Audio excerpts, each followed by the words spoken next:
Hi, so it's time for Tell Me a Story, and we're now reading Esperanza's Rising.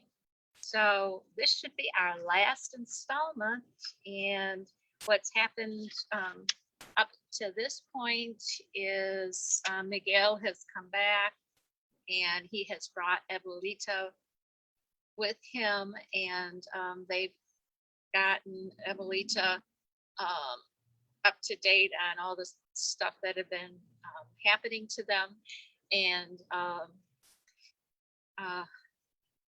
Esperanza has showed her amazing blanket, which stretched quite the distance of like several beds. And so, so now they're talking about the working on potatoes and the potato eyes and it's now been another year, and Esperanza is about ready to turn again 1 year older, and the grapes are now going to be harvested. So hope you had a good holiday. We were closed Good Friday, and so we are picking up where we left off from Thursday. A few days before her birthday, Esperanza begged Miguel to drive her to the foothills before sunrise. There was something she wanted to do. She woke in the dark and tiptoed from the cabin. They followed the dirt road that headed east and parked where they could go no further.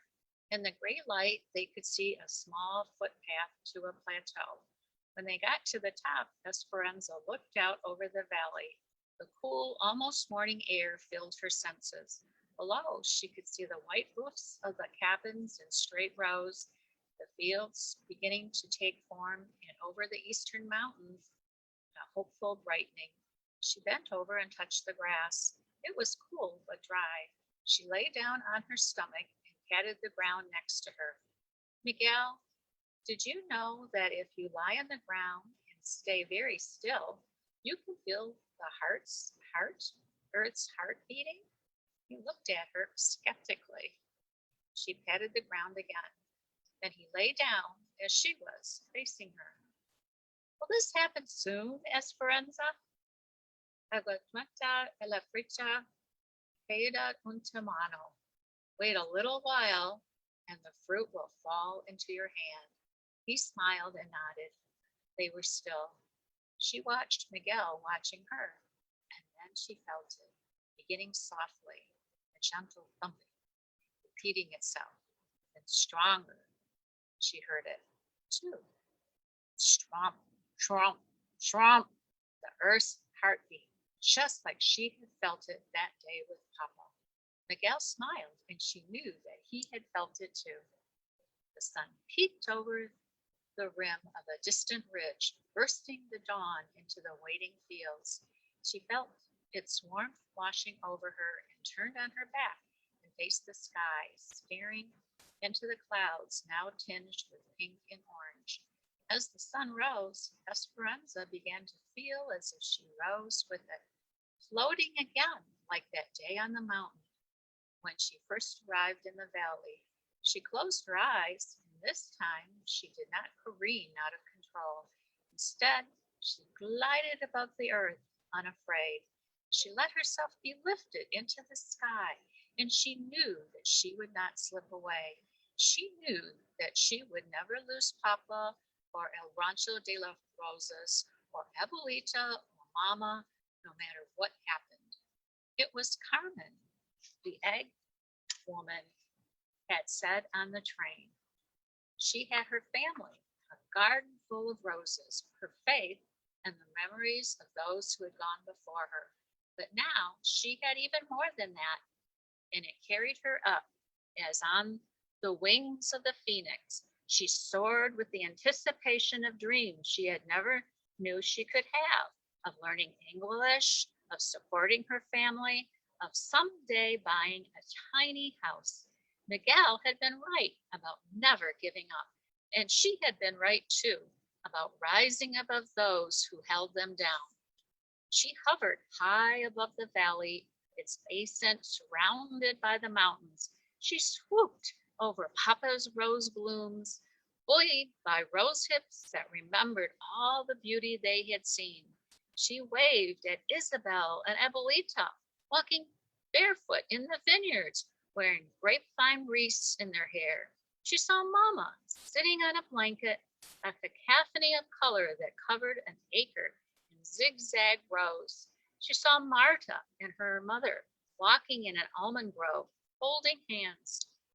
Then she flew over a river, a thrusting torrent that cut through the mountains. And there, in the middle of the wilderness, was a girl in a blue silk dress and a boy with his hair slicked down, eating mangoes on a stick carved to look like exotic flowers, sitting on a grassy bank on the same side of the river. Esperanza reached for Miguel's hand and found it.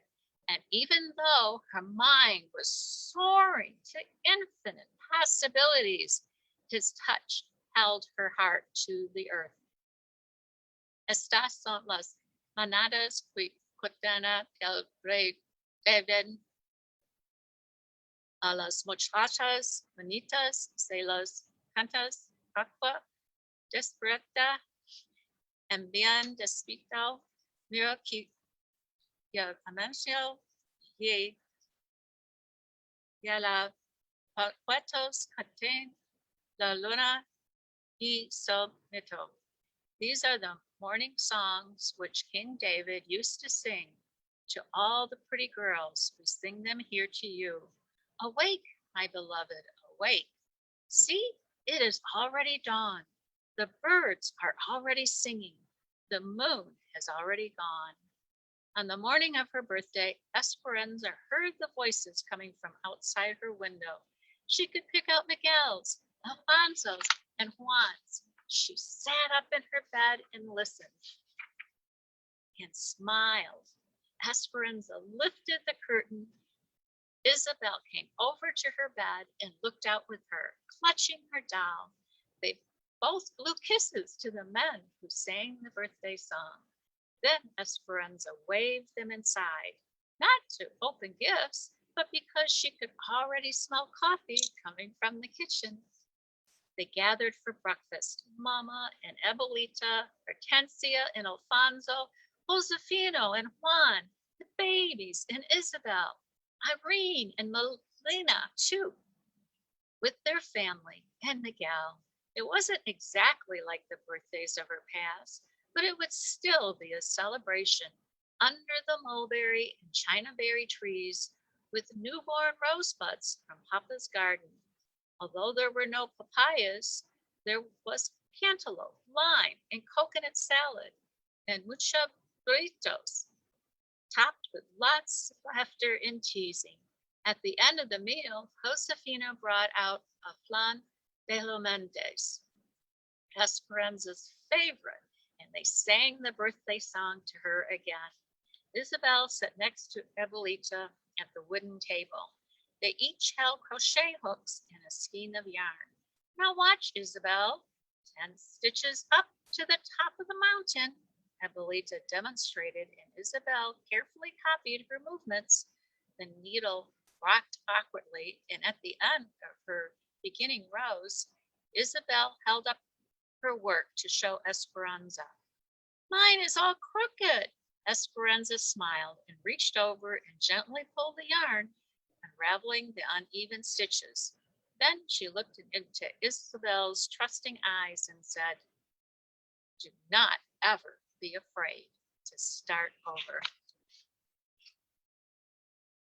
Author's note, I can still see my grandmother crocheting blankets in zigzag rows. She made one for each of her 7 children and many of her 23 grandchildren.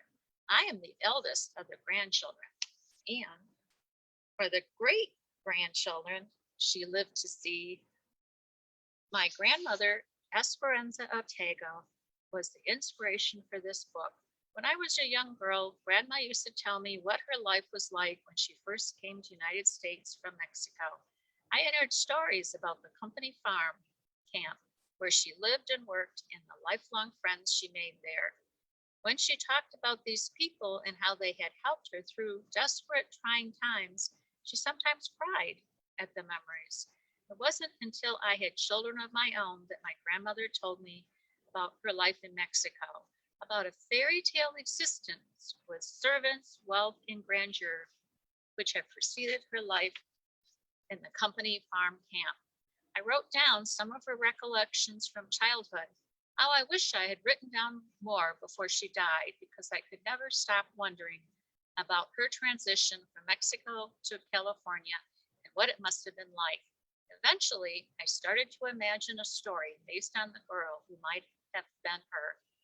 This fictional story parallels her life in some ways. She was born and raised in Aguascalientes, Mexico. Her father was Sisto Ortega and her mother Ramona. They lived in El Rancho de la Trinidad, which I changed to El Rancho de la Rosas, and her uncles did hold prominent positions in the community. A series of circumstances, including her father's death, eventually forced my grandmother to immigrate to the United States to a company-owned farm labor camp in Arvin, California. Unlike Esperanza in the story, my grandmother had already married my grandfather, Jesus Muñoz, when she immigrated to California. Like Miguel, he had been her father's mechanic. In the segregated Mexican camp with my grandfather, she lived much like the characters in the story. She washed her clothes in communal tubs, went to Jamaicas on Saturday nights, and cared for her first three daughters. That's where my mother, Esperanza Muñoz, was born. During the early 1930s, there were many strikes in the California agricultural fields. Often, growers evicted the strikers from their labor camps, forcing many to live together in makeshift refugee camps, sometimes on farms on the outskirts of towns. The growers were powerful and could sometimes influence local governments. In Kern County, sheriffs arrested picketers for obstructing traffic, even though the roads were deserted. In Kings County, one Mexican man was arrested for speaking to a crowd in Spanish. Sometimes the strikes failed, especially in areas that were flooded with people from states like Oklahoma, who were desperate for work at any wage. In other instances, the strong voices of many people changed some of the pitiful conditions. The Mexican repatriation was very real in an often overlooked part of our history. In March of 1929, the federal government passed the Deportation Act that gave counties the power to send great numbers of Mexicans back to Mexico. Government officials thought this would solve the unemployment associated with the Great Depression. It didn't. County officials in Los Angeles, California organized deportation trains, and the Immigration Bureau made sweeps in the San Fernando Valley and Los Angeles, arresting anyone who looked Mexican, regardless of whether or not they were citizens or in the United States legally. Most of those sent to Mexico were native-born United States citizens and had never been to Mexico. The numbers of Mexicans deported during this so-called voluntary repatriation was greater than the Native American removals of the 19th century, and greater than the Japanese American relocations during World War II. It was the largest involuntary migration in the United States up to that time. Between 1929 and 1935, at least 450,000 Mexicans and Mexican Americans were sent back to Mexico. Some historians think that the numbers were close to 1 million.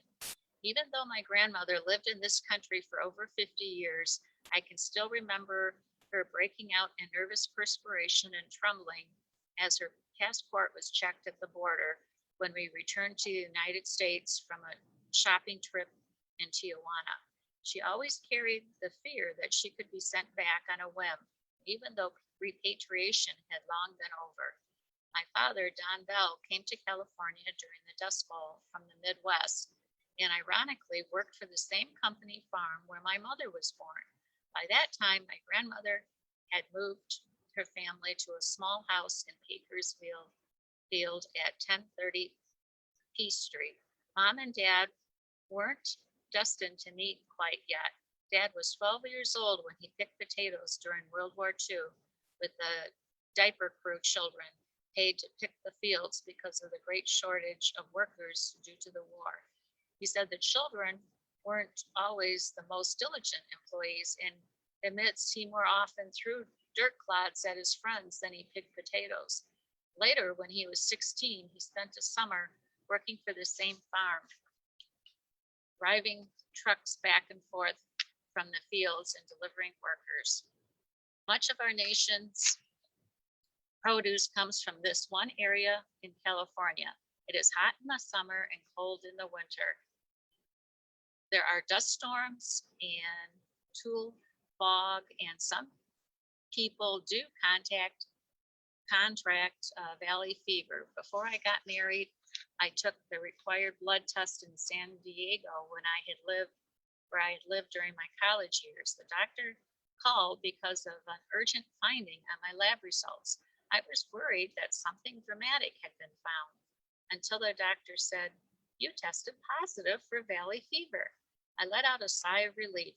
I grew up seeing lugs of grapes on kitchen tables. I picked plums, peaches, apricots, nectarines, persimmons, almonds, walnuts, and pecans from backyard trees. Every year in August, I saw the grapes laid down on the ground to make raisins the same way they've been done for many generations. Lemons, tomatoes, or squash appeared on our doorstep from neighbors or my grandmother's gardens. I'd never been conscious of having any symptom of valley fever. The only fever I recollected was my burning affection for my beginnings and belongings. Of course I tested positive, I said to the doctor.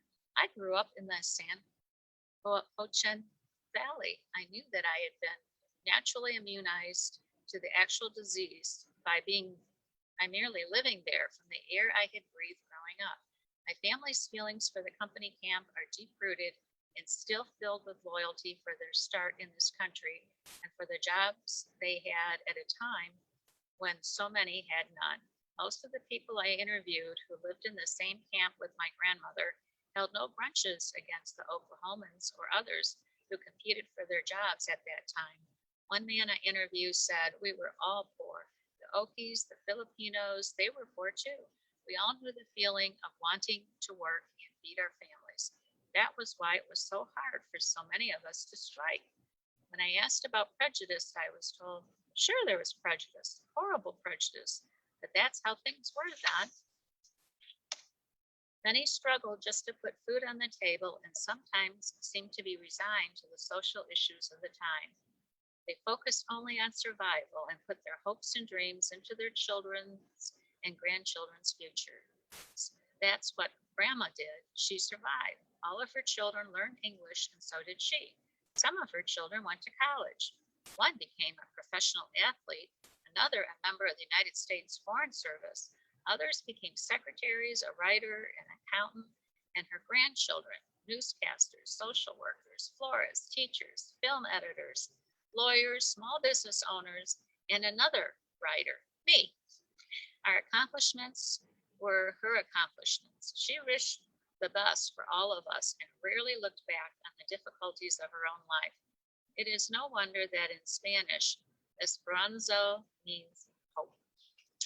Well, I hope you enjoyed that story, Esperanza Rising. If you have any comments, I'd love to hear them, and make a comment on Facebook, and I'll be sure to read it.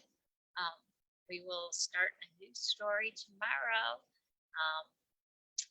Thinking about which story I'd like to read. If you have any suggestions, make a comment and see if I'm able to begin that story. Hoping you and wishing for you a happy and healthy day. This is Bonnie Balda. Goodbye.